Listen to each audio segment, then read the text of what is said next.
In the late 90s, Wall Street was hypnotized by a company that seemed unstoppable. WorldCom wasn't just growing, it was devouring everything in sight. And at the helm was Bernie Ebbers, the cowboy CEO with no tech background and no intention of slowing down. But behind every massive merger, behind every billion-dollar acquisition, there was a deeper motive. Not just growth, but control. Not just market share, but manipulation. This is the story of how Bernie Ebbers turned WorldCom into a high-stakes game of smoke and mirrors, one deal at a time. Welcome to Episode 2, Growth by Acquisition, the WorldCom Machine, where the illusion of success became more important than the success itself. At first glance, WorldCom looked like the American dream done right. A small-town company buying its way into the big leagues, deal after deal, like a machine that never stopped printing success.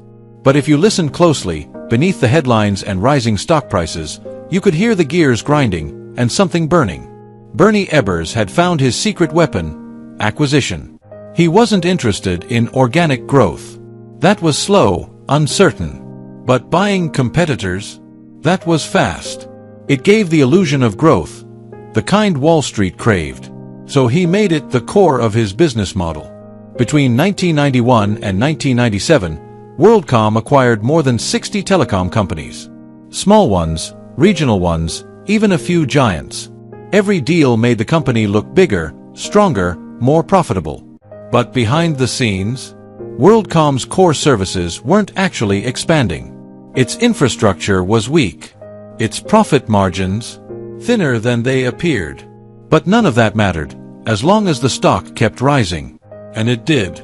With every press release, every handshake photo, every bullish investor call, WorldCom shares climbed higher. It wasn't just business. It was theater. And Bernie, he was center stage. Then came 1998. The $37 billion acquisition of MCI Communications, one of the largest telecom mergers in U.S. history. It was the crown jewel of WorldCom's empire. But MCI didn't just bring size. It brought scrutiny.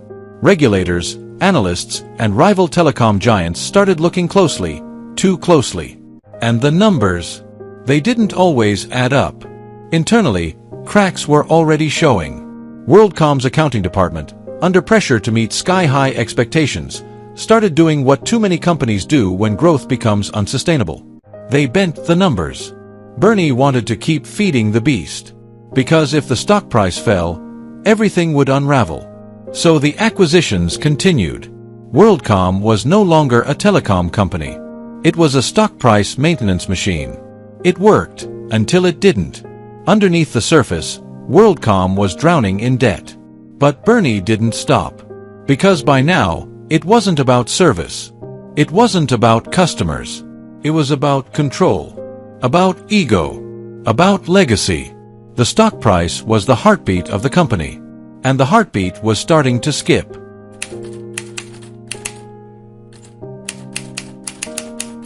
While Wall Street applauded and the media praised Bernie Ebbers as the telecom messiah, inside WorldCom's walls, a different kind of pressure was brewing, one far more dangerous than competition or market volatility. It was the pressure to keep the illusion alive. The acquisitions had created the appearance of unstoppable growth, but the core business was weakening. Telecom prices were dropping.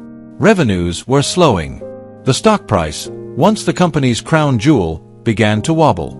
Investors wanted numbers, positive ones, and Bernie couldn't afford to disappoint them. Not now. Not ever. So the books began to change. At first, it was subtle. Internal accountants were instructed to shift operational expenses, especially line costs, into capital expenditures. In plain terms, it meant moving billions in routine expenses off the income statement and onto the balance sheet, making the company look far more profitable than it was. And it worked. On paper, margins improved. Earnings beat expectations. The stock price held. Analysts praised WorldCom's efficiency. No one asked the hard questions, because the answers might ruin everything. But it didn't stop there. As the quarters rolled by, the lies got bolder. Revenue was massaged. Losses disappeared. Entire journal entries were fabricated to keep the fraud machine running. A culture of silence took over.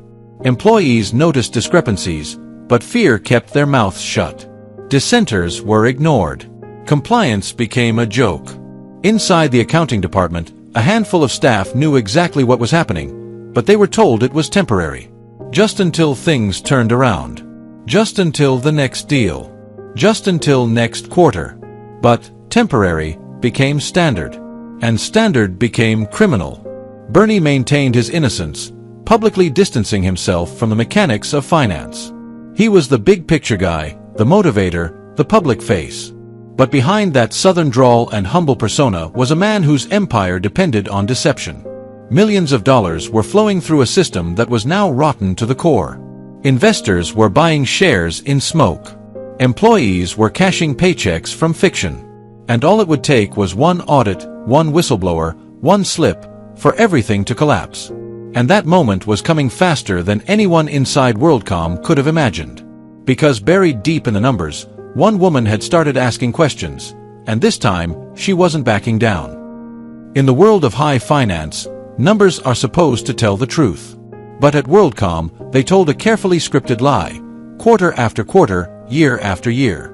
While the public saw a thriving empire, the truth was crumbling beneath it. And yet, truth has a way of surfacing, no matter how deep it's buried. In the next episode, we meet the insider who dared to challenge the silence. One spreadsheet at a time, she began to unravel one of the biggest corporate frauds in American history. So if you're hooked and hungry for the truth, give this video a thumbs up to support the series. Subscribe and hit the notification bell so you won't miss what's coming next. Share this episode with a friend who still believes the numbers never lie. And drop a comment below. Were you shocked by the depth of the deception, or did you see it coming? Because episode 3 isn't just a story, it's the moment the silence finally breaks.